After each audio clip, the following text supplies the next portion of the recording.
Es alegre, es gratificante hallarnos juntos otra vez.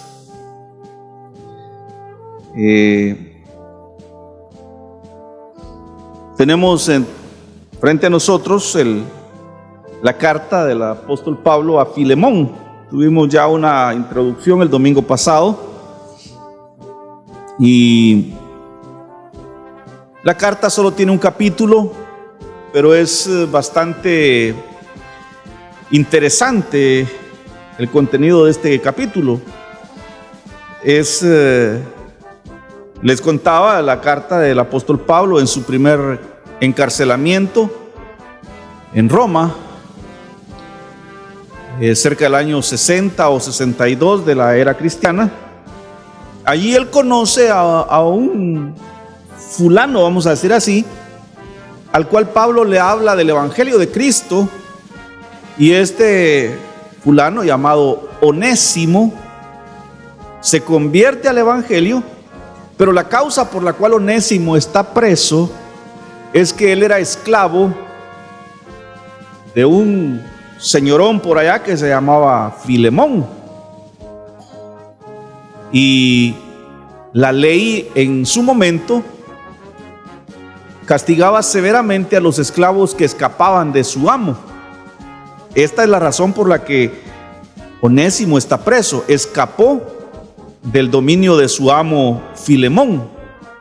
Onésimo conoce a Cristo en la cárcel por instrumento del apóstol Pablo, y Pablo escribe esta carta para que Onésimo regrese con su amo terrenal. La historia suena bonita, suena de repente interesante, pero lo interesante en sí no es la historia misma, sino el paralelismo que aquí aparece. Al avanzar en estos versículos vamos a notar cómo nosotros somos el esclavo que escapó de su amo. Nos salimos, dice el Salmo 2, ¿por qué se amotinan las gentes? ¿Por qué quieren romper las ligaduras que les unen a Dios? Y es lo que nosotros hicimos, huimos de Dios cuanto tiempo Él nos permitió, hasta que nos alcanzó y nos trajo de regreso. Entonces, el caso de Onésimo es un paralelo de lo que Jesús hace por nosotros. Pablo lo hace por Onésimo. Se va a dar cuenta que dice Pablo, si algo defraudó, yo lo pago, dice. pero que Onésimo regrese a su amo y que su amo ya no lo reciba como esclavo, sino como hermano. Entonces nosotros regresamos al redil del Señor, ya no por la fuerza, sino en la libertad en la que Cristo nos hizo libres.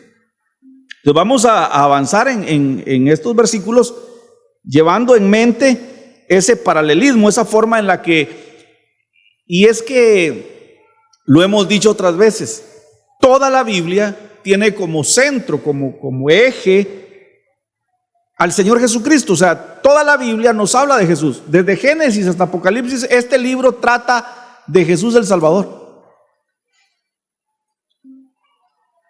Depende del Espíritu Santo abrir nuestro entendimiento para poderlo ver en porciones como esta. De lo contrario, vamos a leerlo. Ay, qué bonita la historia de cómo Pablo intercede por el esclavo. No. El Espíritu Santo de Dios abra nuestro entendimiento para encontrarnos con Jesús en cada porción que tenemos frente a nosotros. Decía, desde Génesis vemos esa situación en donde todo apunta hacia Jesucristo. En la iglesia todo mensaje debe apuntar a Jesucristo. Todo canto que se canta debe apuntar a Jesucristo. Y en nuestras vidas,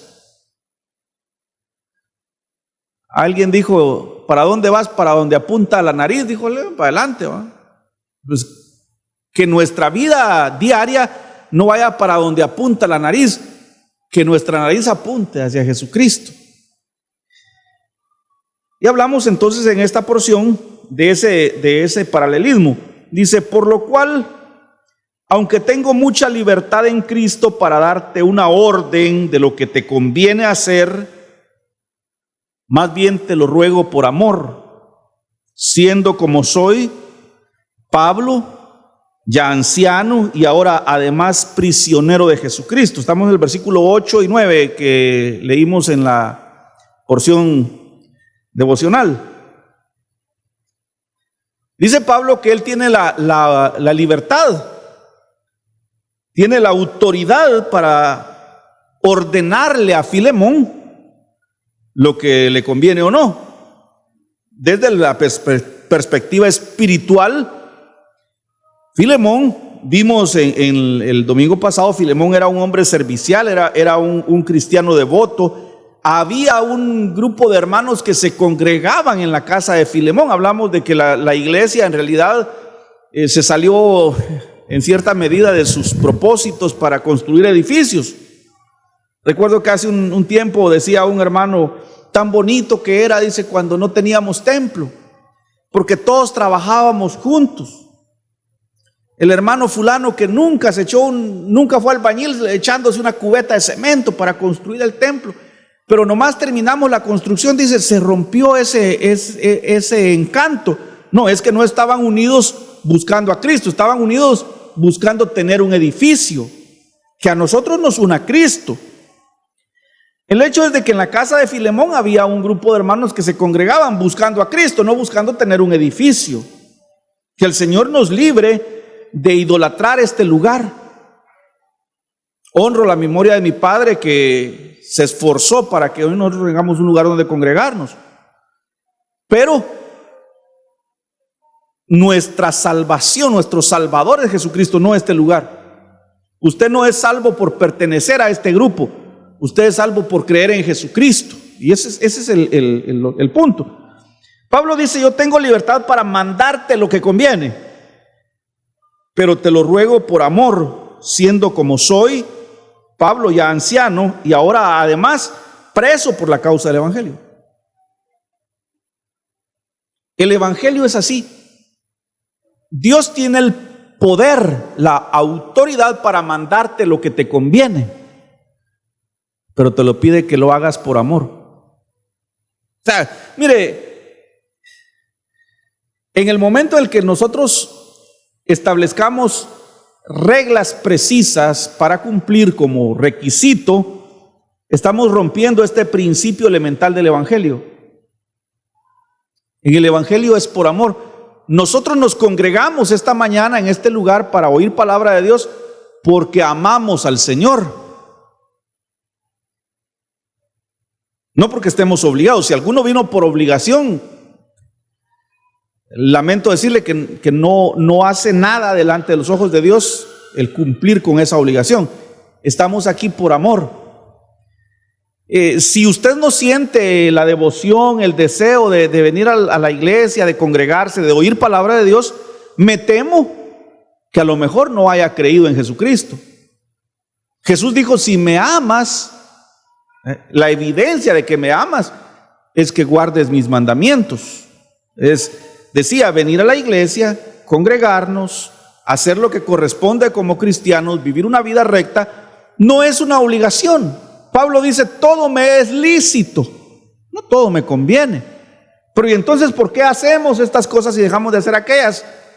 Porque lo amamos. O sea, Él nos hizo libres y en esa libertad hoy actuamos. Ese mismo principio aplica el apóstol Pablo. Le dice a Filemón: yo pudiera darte órdenes de lo que te conviene hacer, mas te pido que lo hagas por amor. Y aquí viene el motivo de la carta: te ruego por mi hijo Onésimo, a quien engendré en mis prisiones. Quiero que seamos muy objetivos en el sentido de que cuando Pablo dice engendré a Onésimo en mis prisiones, lo habla de forma retórica, porque tampoco podemos decir que Onésimo era hijo biológico de Pablo, ni tampoco podemos decir que Pablo era el padre espiritual, puesto que el mismo Señor Jesús ordenó que a nadie llamáramos padre sobre la tierra. Uno es vuestro Padre que está en el cielo. Cuando Pablo dice que lo engendró en sus prisiones, más está hablando en esa metáfora en la que esta porción aplica a la forma en la que fuimos engendrados en Cristo Jesús. Después de haber sido esclavos del pecado, esclavos del mundo, Cristo Jesús nos vuelve hijos de Dios por voluntad del Padre. San Juan capítulo 1, estos no son engendrados por voluntad de sangre ni voluntad de carne, sino por la voluntad de Dios. Entonces, venimos a ser hijos de Dios por la voluntad de Jesucristo. Entonces, Pablo dice, lo engendré en mis prisiones, en una alegoría a lo que Jesús hizo al convertirnos a nosotros por medio de la fe y la gracia en hijos de Dios.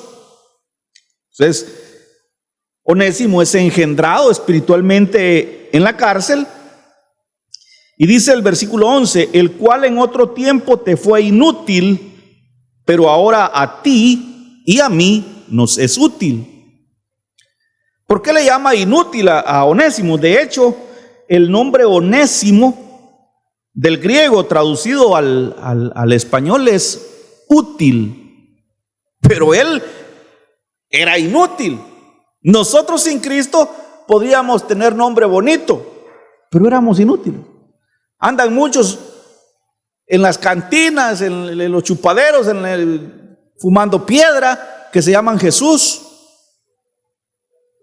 que se llaman Pedro. Por ahí hay un chiste que dice: dejen de poner el nombre bíblico a los niños, dice, porque acabo de ver a Moisés pegándole una cachiporreada al Pedro.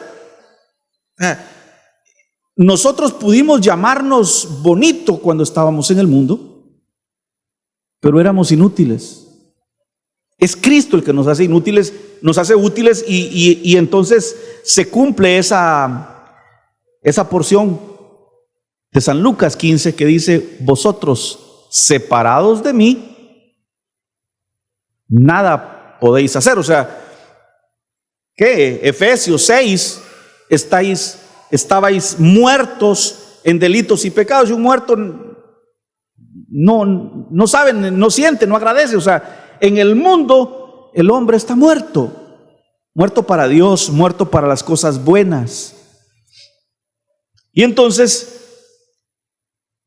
cuando Onésimo viene a Cristo, se convierte verdaderamente en útil, hace honor a su nombre. El versículo 12 dice Pablo: el cual vuelvo a enviarte, Tú pues recíbele como si me recibieras a mí. Bien que interesante, porque este versículo es una perla, es una joya que si usted puede y carga con qué subrayarlo, subrayalo. Dice, el cual vuelvo a enviarte, tú pues recíbelo como a mí mismo. Son las palabras de Jesús ante Dios Padre cuando volvemos a Él. Cuando usted viene ante Dios, ¿cómo oramos nosotros? Vosotros pues oraréis así: Padre nuestro, en el nombre de Jesús, por la acción del Espíritu Santo. ¿Por qué? Porque en nuestra humanidad, en nuestra carne, no tenemos ningún derecho de hablarle a Dios. Usted quiere irle a hablar al alcalde que es conocido de nosotros, tiene que pedir audiencia. Ah, no, pero si usted llega con el alcalde y le dice: mire, vengo de parte del diputado, que es superior a él, vengo de parte del presidente. Ah, no, hasta una alfombrita roja le ponen. En esa misma forma nosotros venimos a Dios y Dios nos recibe como a Jesús mismo. Por eso se dice que vamos a orar en el nombre de Jesús, y en el nombre de Jesús somos bien recibidos. Por eso les digo, aquí hay un paralelismo tan bello de lo que Jesús hizo por nosotros, en lo que Pablo hace por Onésimo, y le dice: te lo mando de regreso, pues recíbele como si me recibieras a mí. Quiero que usted entienda esto. Nosotros somos aceptos delante de Dios por lo que Jesús hizo. Si dependiera de mis ofrendas, de mi portarme bien, de mi hacer buenas obras, entonces no sería el evangelio, no sería por obra de Jesucristo. No está haciendo nada usted aquí, la Biblia es obsoleta. Por inercia, por mero instinto humano, usted haga lo bueno y Dios lo va a aceptar. Pero no, delante de Dios no hay nada que nos abra la puerta, sino solo Jesucristo, y somos aceptados delante de Dios. Decía hace un momento, por amor y no por fuerza. Nosotros hacemos lo que hacemos por amor. Muchas iglesias han caído en esa religiosidad de empujar a la gente a hacer cosas, a cumplir formas, para así agradar a Dios. ¿Quiere usted agradar a Dios? ¿De veras quiere agradar a Dios? Acobíjese bajo la sombra del Calvario. Delante de Dios solo el sacrificio de Jesús es agradable. Ese es el evangelio. Eso es lo tremendo y lo que a la mente religiosa le disona. El religioso dice: no, pero es que también uno tiene que poner de su parte. Le digo, si el 99.9% de la salvación es de Jesucristo y el 1% es del hombre, el hombre está perdido.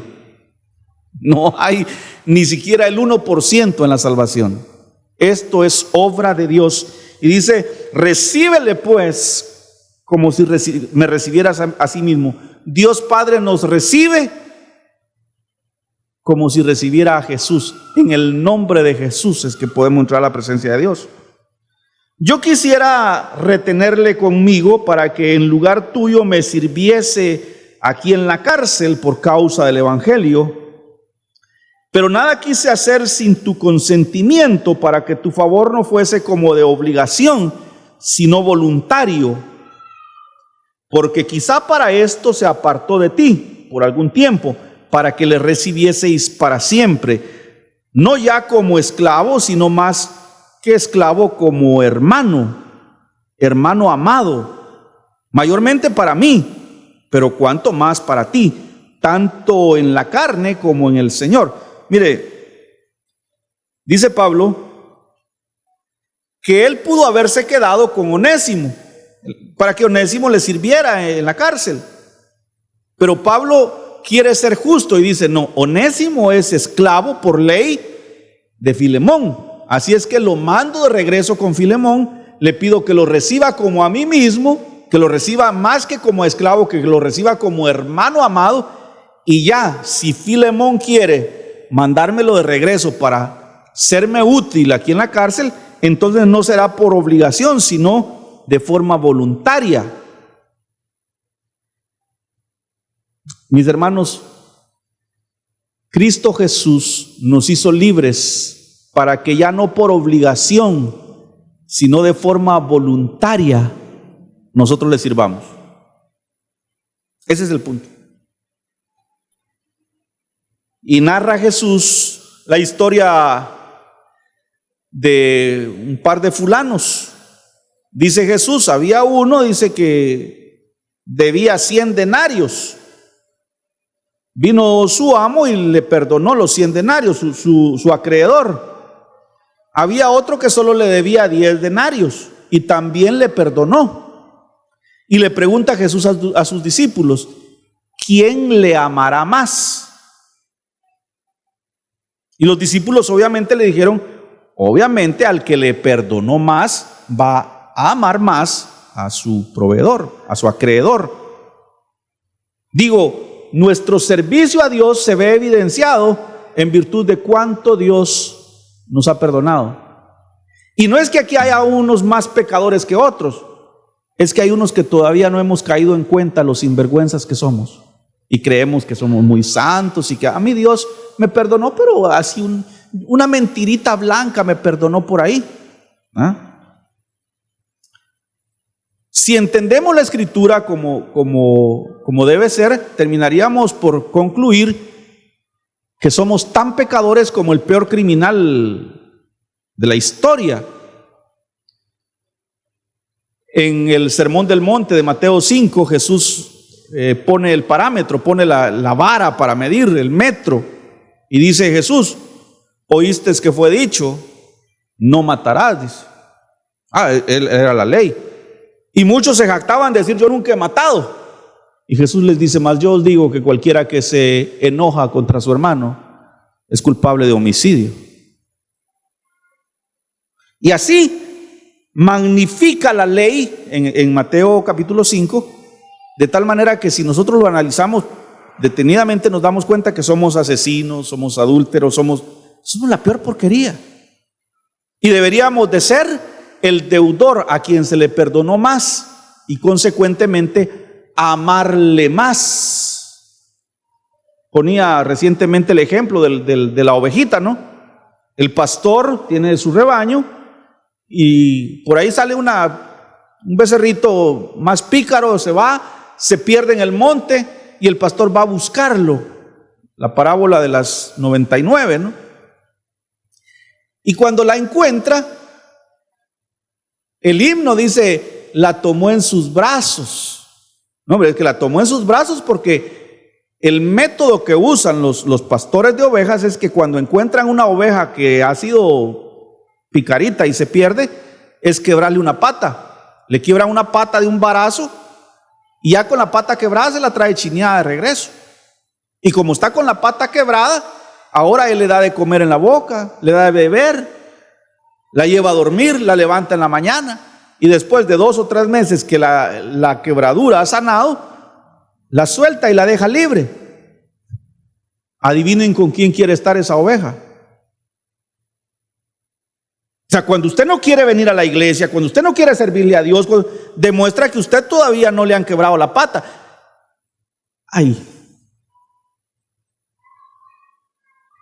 No espere a que Dios le quiebre la pata. Afirmémonos en el Señor con gratitud por todo lo que nos ha perdonado. Es grande la deuda que teníamos. Hay un himno que dice, por una deuda preso fui, sin que pudiera yo cumplir. Cuánto debía no lo sé, mas todo lo pagó Jesús. Oh, cuánto debo a mi Jesús, dice el coro. Y entonces vemos este paralelismo tan hermoso. Yo les decía, miren, este es un capítulo así bien bonito porque nos pone a nosotros ahí en la condición del onésimo, inútil, y que ahora en la gracia de Dios se vuelve útil. Pablo lo devuelve con su amo Filemón y le pide que lo reciba como hermano. Le dice, recíbelo como si me recibieras a mí. Así nos recibe el Dios alto y sublime, nos recibe como si recibiera a Jesús mismo. Cuando Dios Padre ve desde sus altos cielos, no ve al hijo de don Rufino con todos los errores que usted le mira a Jesús en él.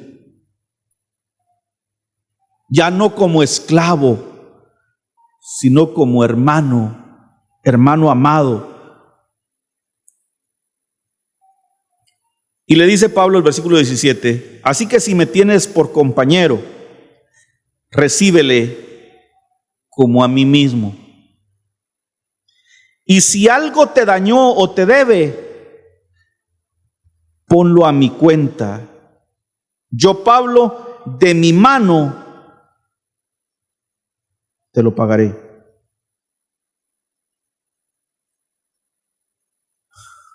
¿Cuántas deudas seguimos teniendo con Dios? Y Jesucristo sigue diciéndole, Padre, si algo debe, ya lo pagué en la cruz. ¿Entiende por qué el texto dice que Jesús intercede por nosotros? Que Él está sentado a la diestra de Dios Padre intercediendo por nosotros. Porque cada vez que la regamos, cada vez que la embarramos, cada vez que fallamos, abogado tenemos para con el Padre, uno que ya pagó esa deuda. No estamos esforzándonos por cumplir una ley, estamos aquí por amor. Y si alguno no está aquí por amor, me temo que aún no conoce el Evangelio.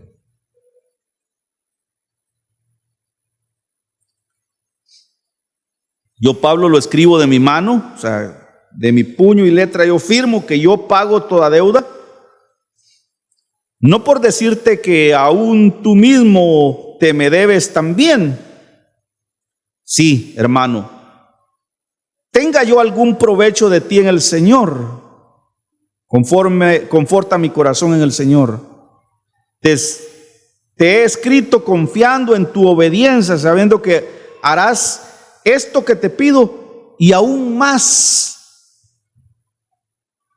Prepárame alojamiento, porque espero que por vuestras oraciones saldré libre de la cárcel. Si se dan cuenta, esta porción es así bien conmovedora, porque nos pone a nosotros ahí en el lugar del esclavo que sale huyendo y va a caer preso a donde está Pablo.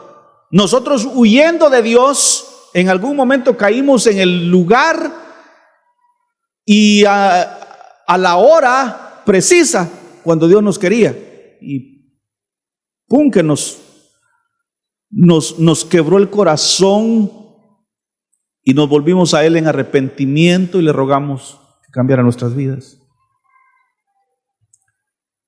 Pero ninguno de nosotros buscó a Dios, huíamos de Dios.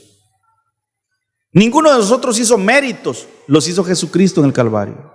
Él dice, si algo debe, yo lo pago. Y esto trae consuelo a nosotros los pecadores.